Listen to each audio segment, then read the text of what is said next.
वजारत मवासलात को 88 अहदाफ मिले, तमाम पूरे किए। परफॉर्मेंस सर्टिफिकेट NHA और पाकिस्तान पोस्ट के तमाम मुलाजमीन की कारकर्दगी का एतराफ। करप्शन बेनकाब करने पर गलीज जबान इस्तेमाल की गई।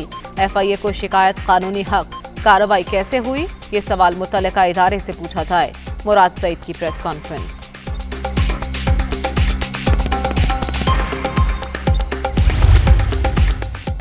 सिंध में इस्तीफों की लाइन। तहरीक इंसाफ के 4 अहम ओहदेदार मुस्ताफी। सीनियर सूबाई नायब सदर सैयद ताहिर शाह भी शामिल।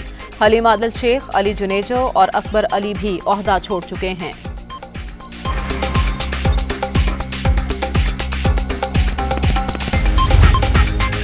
और PSL 7 में सनसनीखेज मुकाबले जारी। कज़ाफी स्टेडियम में आज भी बड़ा मैच शेड्यूल। पेशावर ज़ल्मी और इस्लामाबाद यूनाइटेड का 7:30 बजे टकरा।